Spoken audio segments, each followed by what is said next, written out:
Hi there, my name is Jason Caldwell. I'm the lead developer for the s2Member plugin for WordPress. Okay, I'm just doing a forum topic here. I thought I'd do a video response to this, maybe to help this person out and others of you out there who are working with a business model that's something like this. I thought this was interesting. This person wants to create a single page on their website with some content, and they want to make it available to free subscribers with a lifetime subscription. Okay, well this first part is pretty simple, so I'm going to just do a quick walkthrough here. And in this video I'm going to assume that you're running s2Member Pro. This person is, and so I'm going to gear this response to the Pro version. So the first thing we would do is use s2Member Pro forms. And I'm going to assume here that you're using PayPal Pro. This also works with Authorize.net integration as well with Pro forms. But with PayPal Pro, you choose PayPal Pro forms here. This will bring up a list of options, and you can choose free registration forms. And in this example, we don't even need to change anything. We can just take the default shortcode just like it is. Okay, and all we'll do is we'll paste that into our website. This will bring people in by default at level 0. And so if I take this, I copy it and paste it into a page that I create inside WordPress, I can then link to that page, and this page will produce a free registration form. Free registrations will come in at level 0, which is what s2Member designates as a free subscriber. And then that person would log in and have access to the login welcome page that you've configured with s2Member. Okay, so if I switch here to general options, you'll see I have a login welcome page that I configure as a page that everyone is redirected to when they log in. Free subscribers have access to that page always. And then I could create another page, okay, in WordPress that I would provide some sort of content to all my free subscribers on. So I might have a link on my login welcome page that links to another page that is only available to people who are logged in. And so let's say that page has an ID of 123. Well, I would come here to the s2Member general options, and whether it's a post or it's a page, it doesn't matter. And let's just say it has an ID of 123. Okay, then I would tell s2Member, okay, protect that page, ID 123, and require level 0 access or higher. Okay, so now you can't access page 123 unless you are at least a free subscriber on the website. All right, so that's pretty simple. And now it's also important to point out that levels work incrementally. So you notice it says or higher. So if this person comes in as a free subscriber but then later upgrades to level 1, 2, 3, or 4, they will always have access to content that's at lower levels beneath them. So if I pay and I upgrade to level 1 and I gain access to pages 335 and pages 455 on your website as well, because I'm paying for some additional access, I'm still always going to have access to page 123 because I'm at level 1 and I'm higher than what's required. So I always have access to content that's beneath me. And another thing to point out is that if I upgrade to level 1 and then at some point in the future I cancel that service with you, or I stop paying, or for whatever reason an EOT is generated. EOT is an end of term. So if something happens where the account access at level 1 expires, then s2Member by default will demote that person back down to level 0 as a free subscriber again. And in that case, and in this example, she's concerned that she wants to make sure they always have access to the free content, regardless of what happens in the future, and that would be the case here. Because if they upgrade to level 1 and then at some point they're kicked back down to level 0, well, they'll still have access to the content that's free on your website. They will still have an account on your website, but they will lose access to anything that's paid. So if I'm at level 2 or 3 or 4, and then s2Member bumps me back down to level 0, then I lose access to anything at these higher levels, but I retain access to anything that was free originally. Okay, so that works very well, and I think that's suited to meet the needs of this particular business model here in this example. Okay, now she also wants to create a 90-day trial offer. So once people come in as a free subscriber, she wants to introduce then a 90-day trial offer to the membership, which would be for paid access, but with 90 days free initially, and then she doesn't want that person to be automatically rebilled.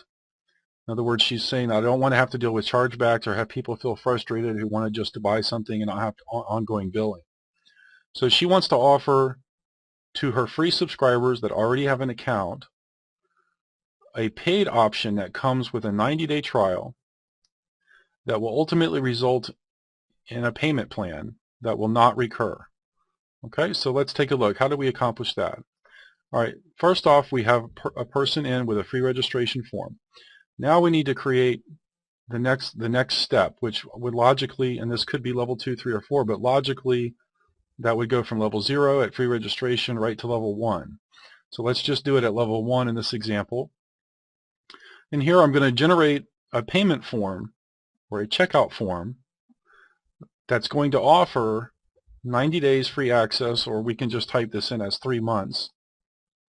And that's going to be at $0.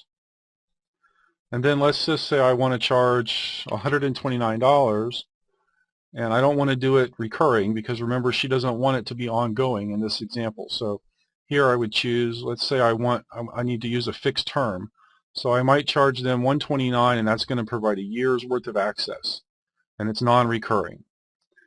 So what happens here? Okay, well, when the customer is pitched on this concept, you say, okay, well, you get 90 days free, and then after that, if you don't cancel, then after that, we will charge you $129 one time, and that gives you 1 year access.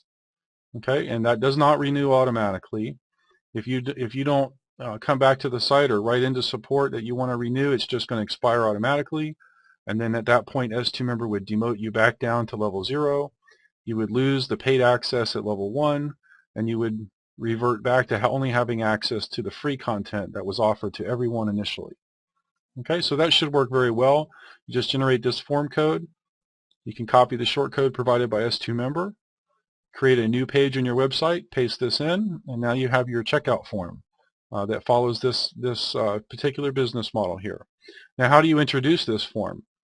Well, one way you can do it is through s2Member's, if you go here to s2Member API scripting, you'll see that s2Member provides several shortcode conditionals and even PHP, advanced PHP conditionals that you can use to wrap around certain content within your site, or maybe wrap it around links that point to certain content within your site, so that it's possible to introduce this form only to a free subscriber. So for example, on my login welcome page, I might have a conditional that I wrapped around a link that might read, hi, or maybe an image promotion that says, hi, please upgrade now. You can get 90 days free access to this and this and this.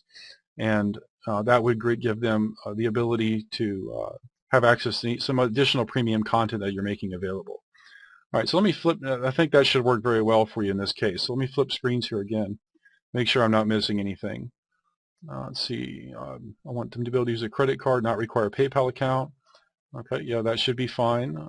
In this case, it says I added the recurring billing, the $30. I don't think you would need that in this case. She's referring to, I think, the PayPal Pro service. When you get a PayPal Pro account, they charge you $30 a month for having the PayPal Pro account, which is very reasonable, but then there's an additional $30 reoccurring billing that takes place to add on what they consider to be their recurring billing service. And although that's very, very good to have in cases where you want to do recurring billing, in this case, I don't think you would need that because you're not actually wanting to do any. You said you don't want to do ongoing billing, so I think you could probably ditch that particular aspect of the service and save yourself that $30 a month extra. I've been testing things till I'm close. I need to give them an EOT. I don't think you need to give them an EOT. s2Member will do that automatically. So in other words, whenever you generate, well, first of all, when you generate the free registration form, okay, you don't want to set let me copy this here and pull it into a text editor. When you generate the free registration form, you can just leave that at level 0. You don't want to configure these trial period attributes because remember you said you wanted to do a lifetime subscription at the free level. So you don't want to do any trial period here, otherwise that would expire that free access, and that's not the desire in this case.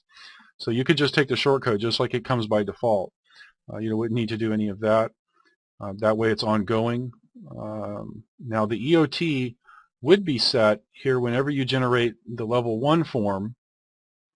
Okay, in this case, S2Member will, after checkout is completed, they're getting 3 months free. Okay, and then they're getting 1 time for 1 year access. Okay, so S2Member after checkout is going to set an EOT time that's based on 1 year plus 3 months. Okay, and actually you may not even see the EOT time occur inside your dashboard because S2Member will communicate back and forth with your payment gateway, which is PayPal in this case, and PayPal will be in control of this. So if they cancel before the 3 months is over, and you can also do that through a cancellation form if you like, you can make this available on your website inside their account. So if they'd like to cancel during the trial, they can do that.